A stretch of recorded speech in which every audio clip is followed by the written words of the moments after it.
कल्पना कीजिए, साल है 1930। भारत अंग्रेजों की गुलामी की बेड़ियों में जकड़ा हुआ है। जनता परेशान है। लगान, कर और अंग्रेजों के कठोर कानून हर ओर असंतोष की आग धधक रही है।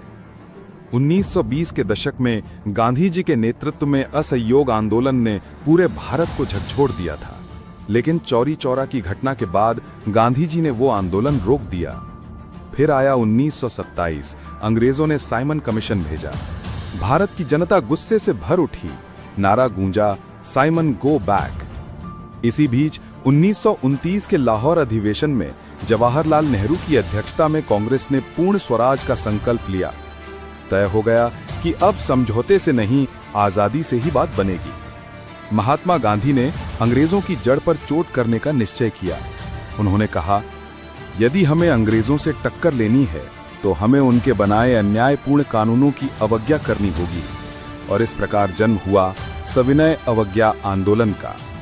12 मार्च 1930 की सुबह गांधी जी अहमदाबाद के साबरमती आश्रम से 78 सत्याग्रहियों के साथ निकले। उनका उद्देश्य था समुद्र से नमक बनाना, क्योंकि अंग्रेजों ने नमक पर कर लगाया था जो हर गरीब अमीर के जीवन से जुड़ा था। ये यात्रा 24 दिन तक चली, 240 मील लंबी। गांव-गांव, कस्बे-कस्बे जनता गांधी जी से जुड़ती चली गई।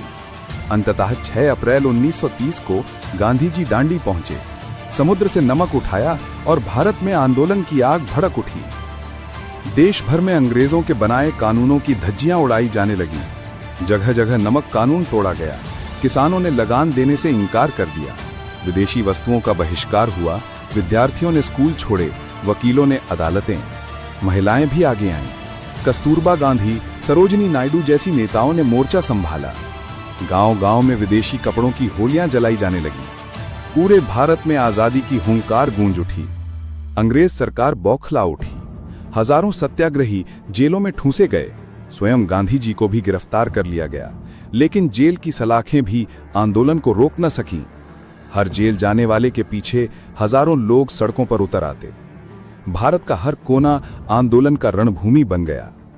अंग्रेज सरकार समझ गई कि दमन से ये आंदोलन दबाया नहीं जा सकता। लॉर्ड इरविन और गांधी जी के बीच बातचीत हुई। 1931 में हुआ गांधी इरविन समझौता। गांधी जी ने आंदोलन अस्थायी रूप से रोक दिया और गोलमेज सम्मेलन में भाग लेने लंदन गए। हालांकि सम्मेलन से भारत को कुछ विशेष लाभ नहीं मिला, लेकिन अंग्रेज पहली बार भारतीय नेता से बराबरी की टेबल पर बात करने को मजबूर हुए। सविनय अवज्ञा आंदोलन सिर्फ नमक कानून तोड़ने का प्रतीक नहीं था, ये भारत की जनता की एकजुटता का प्रमाण था। इसने दिखा दिया कि भारत अब दासता स्वीकार करने वाला नहीं है। ये आंदोलन अंग्रेजी साम्राज्य की जड़ों को हिलाने वाला साबित हुआ। सालों बाद जब इतिहास लिखा गया तो सविनय अवज्ञा आंदोलन को भारत की स्वतंत्रता की लड़ाई में एक निर्णायक मोड़ कहा गया। गांधी जी और उनके साथियों ने दुनिया को दिखा दिया कि अहिंसा और सत्य के बल पर भी साम्राज्यों को चुनौती दी जा सकती है। और यही आंदोलन आगे चलकर भारत की आजादी की नींव बना। यहां तक वीडियो देखने के लिए धन्यवाद। आशा करता हूं कि आपको वीडियो पसंद आया होगा। ऐसे ही इतिहास से जुड़े ढेर सारी वीडियो देखने के लिए हमारे YouTube चैनल R25 एक्सप्लेन को सब्सक्राइब करें।